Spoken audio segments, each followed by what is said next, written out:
In the heart of the kingdom of Aloria, the golden towers reflected the last light of the setting sun, and the distant sound of bells drifted through the mist-covered valleys.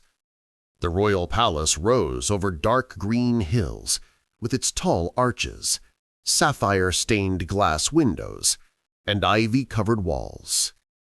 Inside, amidst luxury and silence, lived Lily Hartwell, a young maid, discreet, gentle, almost invisible. The daughter of servants, Lily had worked in the court since she was 12. She knew the sound of every noble's footsteps, the fragrance of the ladies, the temper of the guards, and even the tone of the king's commands. Her life was made of quiet steps and measured words. Serving was what she knew.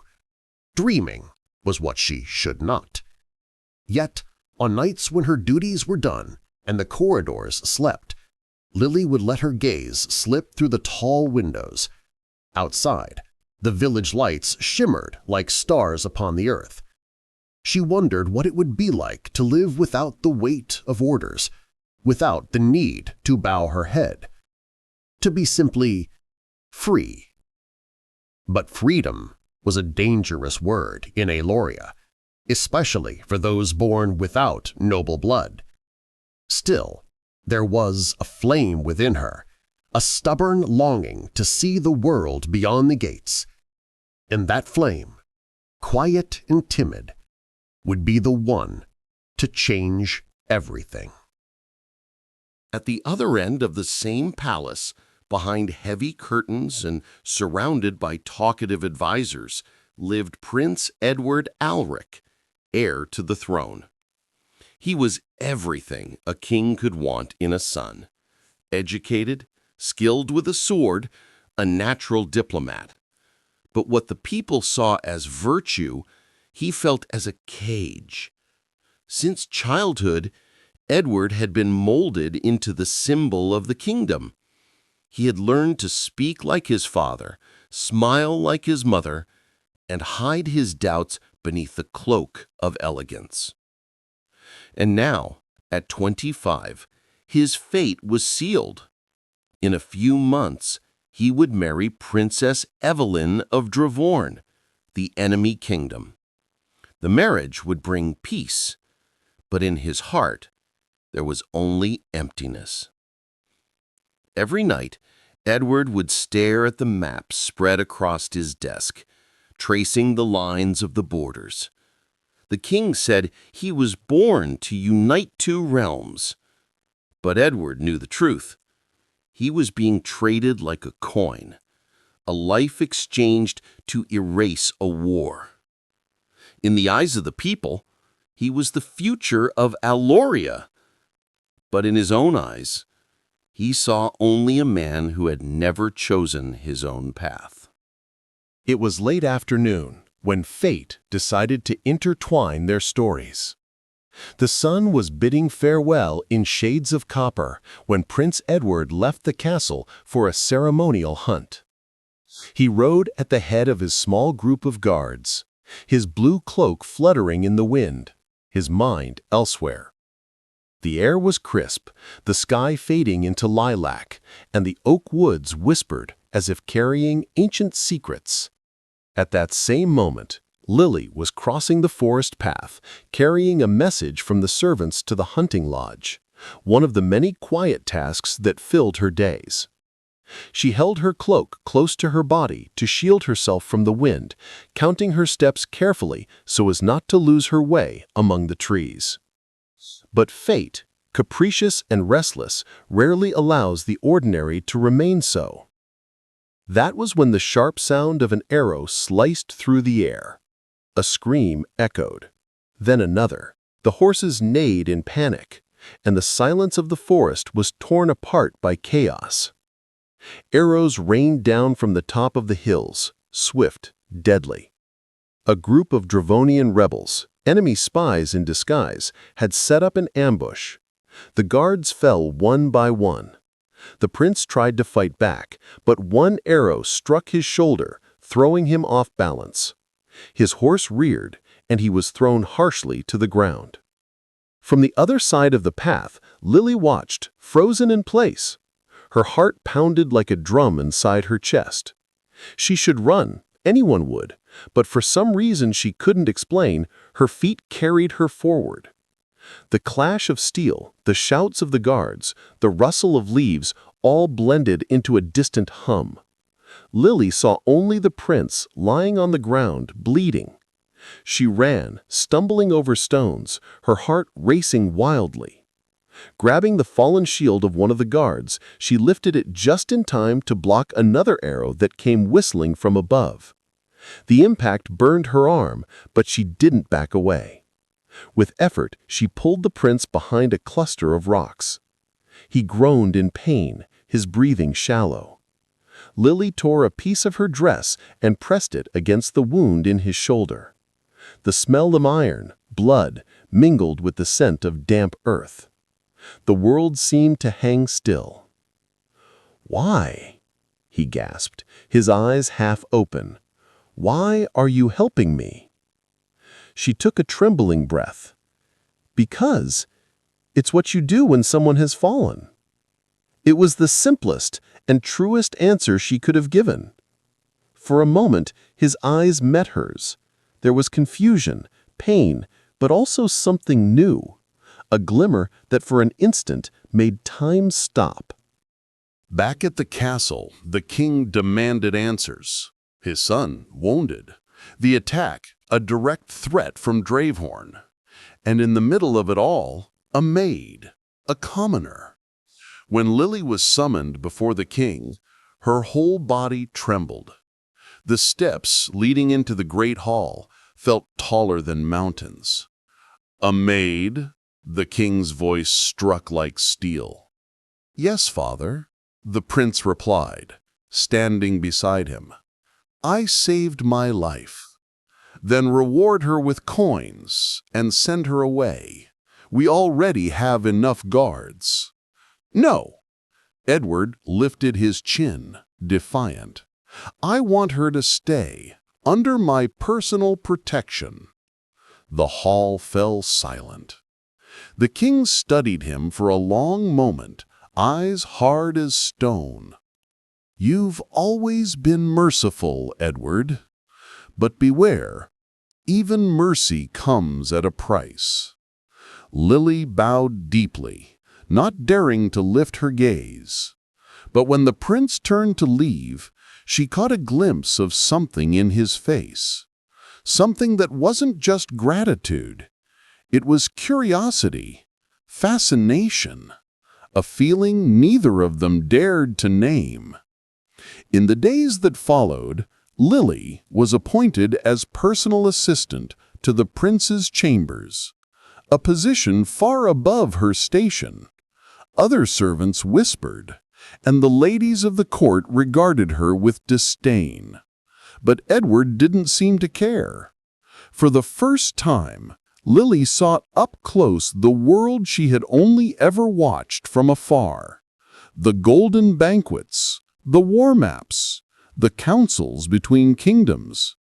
And slowly, she realized that behind all his grace and composure, the prince was a man deeply tired. Tired of being a symbol. Tired of smiling for a destiny he did not choose. She often found him reading alone on the balcony at dawn, his eyes lost in the mountains. And when he noticed her, he always said the same thing. "You're lucky, Lily. The world demands nothing from you." To which she would quietly reply, "Luck isn't being free of burdens, Your Highness.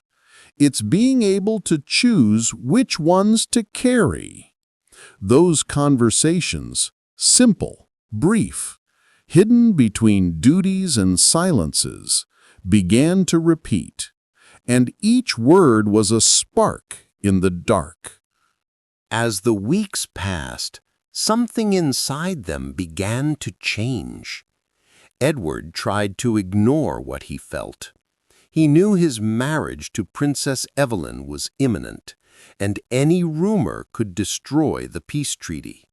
But every time he saw Lily in the corridors, with that sweet, steady, sincere gaze, his heart seemed to both sink and soar. "She's a servant," he told himself. "She's only gratitude." But the heart does not understand logic, and duty does not silence desire. Lily, in turn, fought against something even more confusing.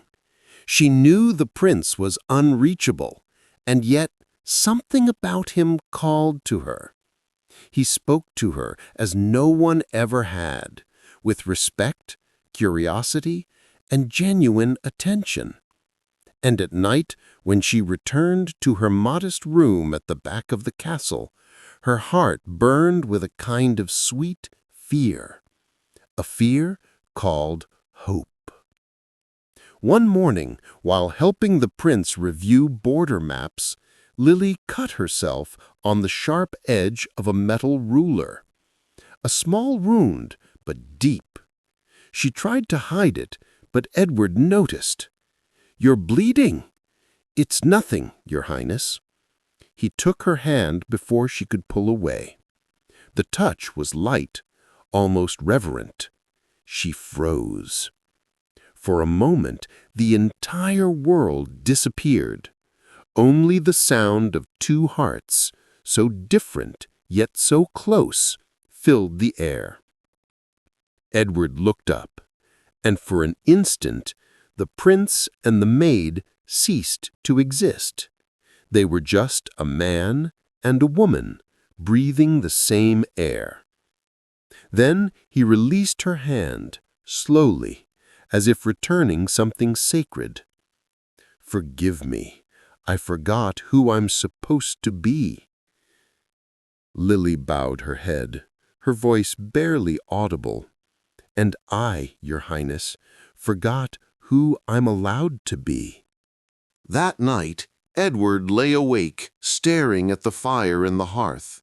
The flames seemed to whisper questions he feared to answer.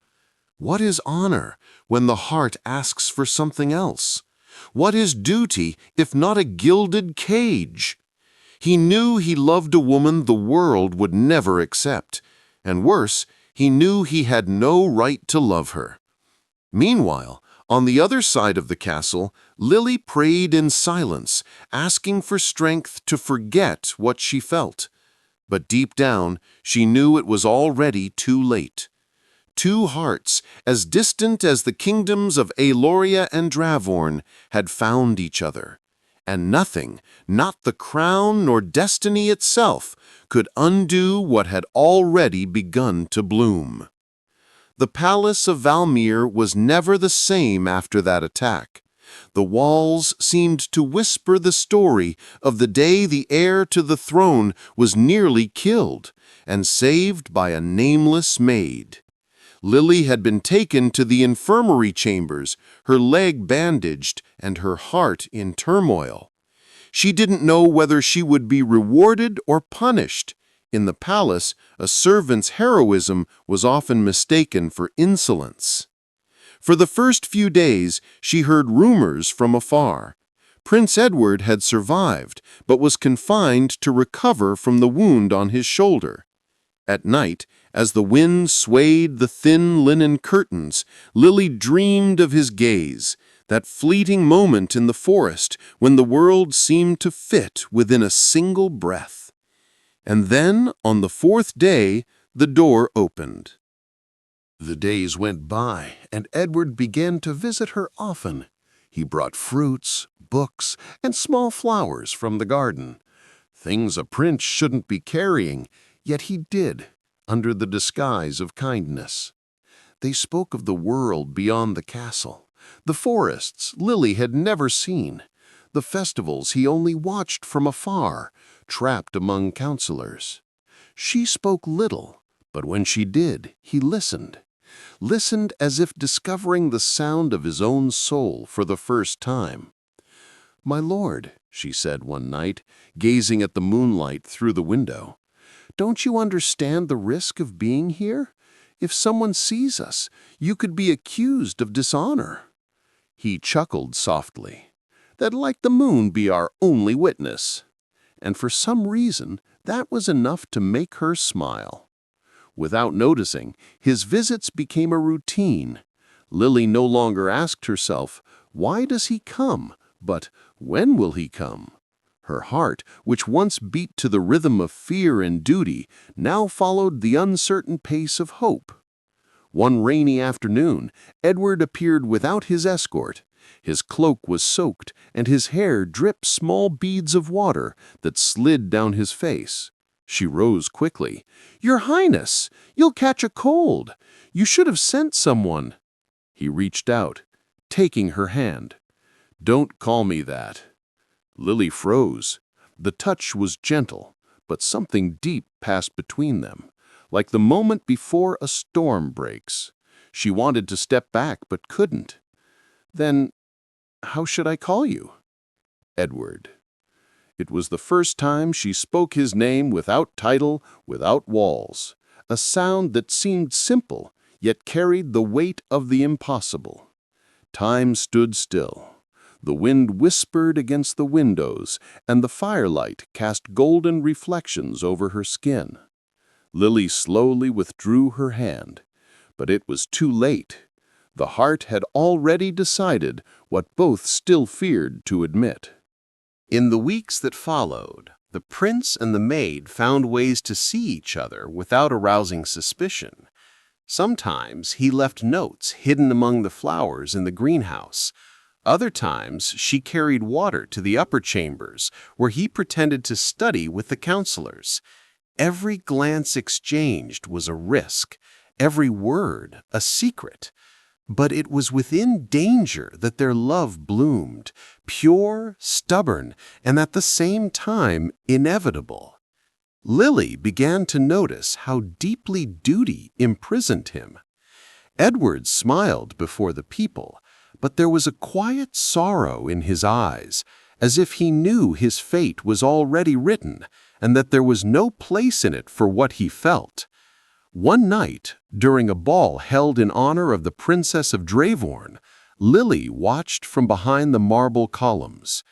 The future bride danced with Edward, beautiful and cold as a jewel, and he danced with perfection, yet his eyes were lost somewhere far away. For a fleeting moment, his gaze found hers among the crowd, and the pain in that look was enough for her to understand. Their love was not only forbidden, it was impossible. After the ball, he found her in the gardens, under the pale glow of the lanterns. "Why did you come here?" she whispered. "Because I can't not come." A light rain began to fall, but neither of them moved. The silence between them spoke more than any words could. Edward stepped closer, hesitant, like a man walking on the edge of an abyss. "You saved me once, Lily, and I would again. I don't mean the forest." He raised his hand and touched her face, his thumb trembling, as if asking for permission. "I mean now. You save me every time you look at me as if I were still free." She closed her eyes, and when the kiss happened, it was like a silent lightning, brief, yet enough to set destiny on fire. The world seemed to vanish. The sound of rain, the chill of night, the weight of crowns and classes. There was only the warmth of touch, the salty taste of tears, and the impossible that for a stolen moment became real. When they finally parted, both knew they had crossed a line from which there was no return. After that night, nothing was the same. Lily began to fear every step in the corridors.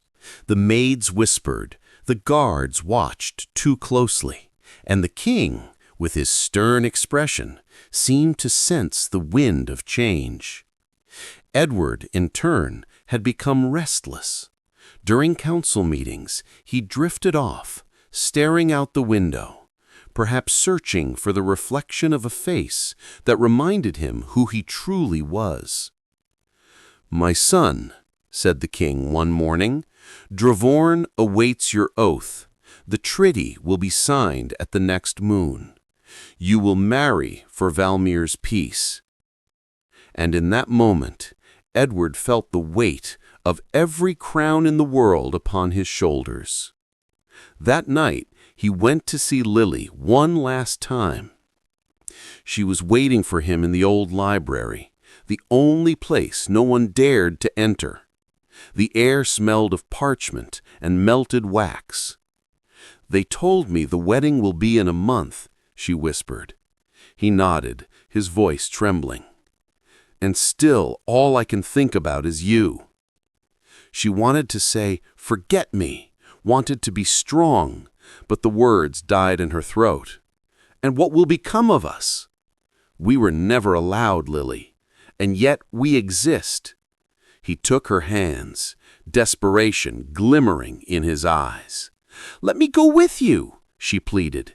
"I don't want a castle. I just want what's real." He shook his head, tears held back. "What's real doesn't need to be seen. If I can't have you here, I'll keep you in every breath." She cried. He cried. And in that embrace, their love became eternal.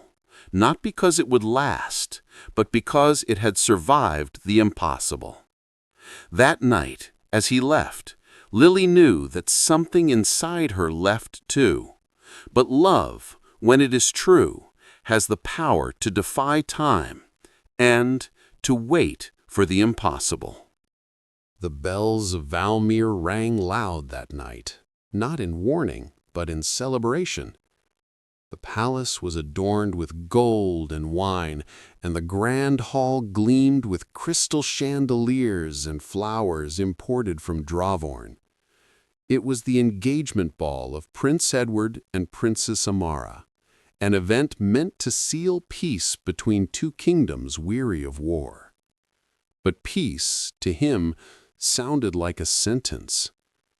Lily watched everything from the shadows of the hall, among the servants who poured wine and quietly polished the marble floors.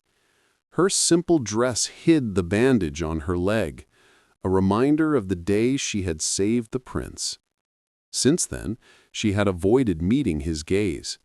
But her heart, even hidden, beat faster every time she saw him smile at another woman.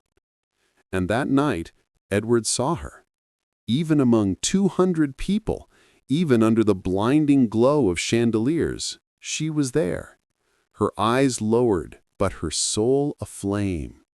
One instant was enough, and the world seemed to stop. Edward's diplomatic smile faltered.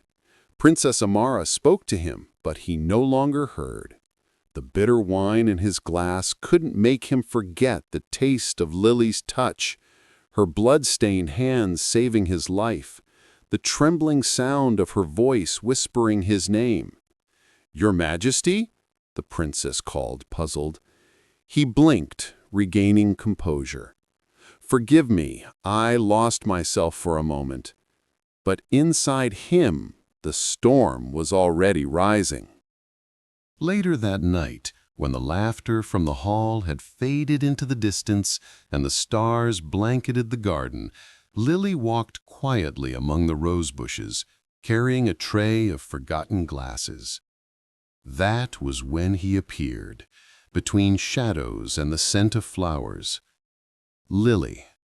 She turned sharply, her heart racing. "Your Highness, you shouldn't be here.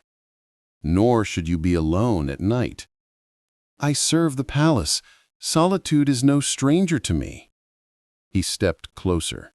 One step, then another. The sound of his boots on the gravel echoed like the drumbeat of fate itself. "I can't look at you and pretend I don't see you," he said, his voice low and restrained. "Since that day, nothing has been the same." Lily lowered her gaze, her hands trembling.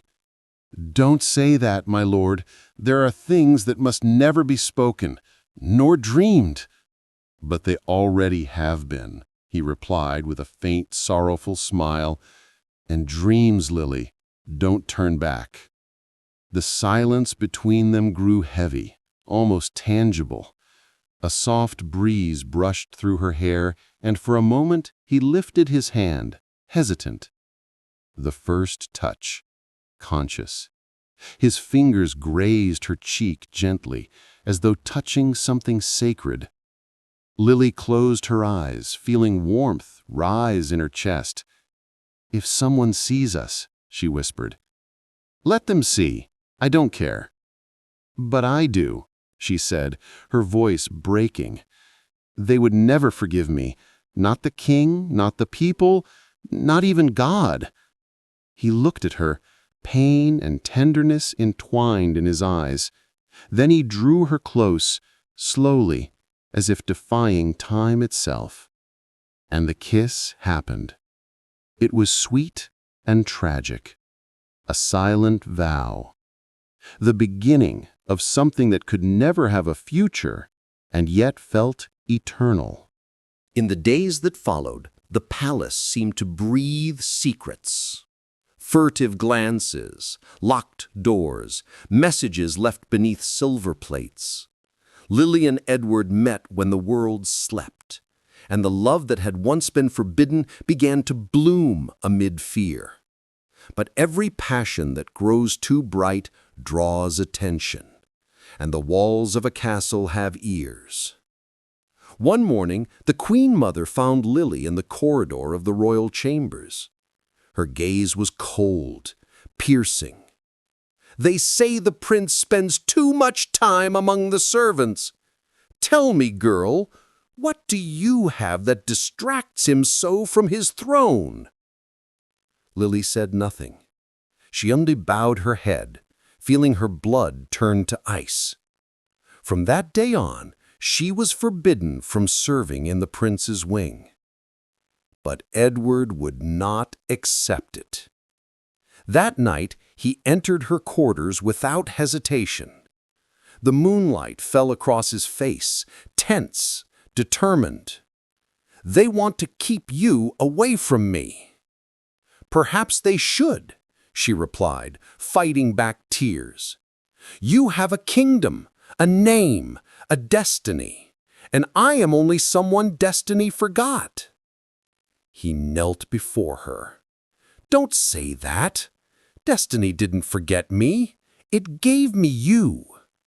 The next morning, the king announced that the wedding with Princess Amara would take place in 3 days. The entire kingdom rejoiced, except for the heir. Lily was sent away from the palace with strict orders never to return. But before she left, she wrote a letter to Edward with ink and tears. "Do not fight the world for me. Fight for your people. Keep what we lived in your heart, where no one can tear us apart. I will love you in silence, as the moon loves the sea, from afar, but forever." When Edward read her words, something inside him broke. For hours he sat in the empty hall, staring at the throne he was meant to inherit. The weight of the crown felt heavier than the air itself. Peace, duty, royal blood. But what is a kingdom, he wondered, if the heart of the king is dead? On the night of the wedding, the sound of the bells echoed once again. The great doors opened and all awaited the groom. But Edward never appeared. While the knights searched in panic, he rode through the rain, his heart leading him south, to the village where Lily had been sent. He found her by the river, helping an old woman gather firewood. When she saw him, time seemed to stop. "Edward, no throne can hold me without you." "But what about your people, your father?" "They will find another heir. I have already made my choice." She tried to speak, but he silenced her with a kiss, wet with rain and tears. In that moment, they both knew they were breaking every law, human and divine. But they also knew that for the first time, they were free. Years later, among the ruins of the old castle of Valmir, travelers still told the story of the prince who gave up his crown for love. They said he and the maid lived among the hills, far from war, and that their love brought more peace to the world than any royal treaty ever could. And sometimes, on quiet nights, someone would swear to see two silhouettes walking together under the moon, he with a faded royal cloak, she with flowers in her hair, as if time itself had stopped to eternalize the love that defied the crown. Because some loves, no matter how forbidden, are born to outlast history itself. And in the heart of Valmir, the names Edward and Lily are still whispered as a prayer or a memory of what it truly means to love. The sun rose slowly over the valleys of Valmir, spilling gold across the green fields. The bells rang once more, not for war, not for farewell, but for rebirth. Years had passed since the night of their escape. The old king, worn down by guilt and the longing for his son, had left the throne empty. And when war once again threatened to return, the people, tired of stone-hearted kings and cold treaties, cried out the name that still lived in their songs, Edward of Valmir. But Edward was no longer the prince he once had been. He lived with Lily in a humble home among hills and lavender, where children ran freely and the wind carried laughter. He had learned to till the earth, and she to dream without fear. That morning, as the sun rose, Lily watched him play with their children, two girls and a boy with golden hair like their father's and calm eyes like hers. Her heart filled with a peace no throne could ever give. But fate, that old companion, had not yet finished its story with them. A group of knights approached the house. Their armor gleamed in the sunlight, and among them rode a messenger from the palace. Lily felt her chest tighten. The past was returning. Edward stood, holding his son in his arms. "The king?" he asked. The messenger bowed his head. "The king has passed, and the royal council calls you back. The people, they want you as their sovereign." Silence. The sound of the wind through the flowers seemed to whisper an ancient answer. Edward looked at Lily, and she smiled, that smile that had always been his compass. She said softly, "Perhaps the kingdom does need a king, but only if he remains the man who learned to love among the hills." He reached out his hand. "Then come with me, my queen. Let Valmir know a new kind of throne." The palace gates opened as if time itself had turned back. But now there was no arrogance in the golden columns, no coldness in the stone. The square was filled with people, eyes glistening, hands holding flowers. Edward walked toward the royal altar, Lily by his side. No jewels adorned her dress, only a simple crown made of ivy and aged gold. And when the archbishop asked who would be the heart of the kingdom, Edward replied, "She, always her, for a king without love is merely a man wearing a crown." The hall erupted in applause, and in that moment the past found redemption. Lily looked upon the people, those who once would have scorned her, and saw something new in their eyes, admiration. The maid who once saved the prince was now the woman who had saved Valmir from war and pride. The years that followed were the most prosperous Valmir had ever known. No longer were there cold alliances, but pacts forged in trust and compassion. Edward and Lily ruled together, he with wisdom, she with empathy. The people called her the Queen of Hearts, and the bards sang of the kingdom born from love. The castle, once silent, now echoed with the laughter of children. In the gardens, Lily tended the flowers with the same hands that had once bled, and Edward, between counsels and treaties, still found time to dance with her beneath the moonlight, as on that first night under the palace rose bushes. Many years later, when time began to weave silver into Lily's hair, the king walked with her to the hilltop where they had once lived in exile. There they watched the sunset, the same one that had once united them. "You know, Edward," she whispered softly, "some say love and crown cannot coexist." He smiled, squeezing her hand. "Then we prove them wrong." She rested her head on his shoulder. The wind carried the sound of their children's and grandchildren's laughter below, and in that moment all felt perfect. The prince and the maid, now king and queen, had found not only love, but eternity within it. They say that in Valmere the sun sets differently since the reign of Edward and Lily, more golden, gentler, as if the very sky bowed before a love that defied destiny.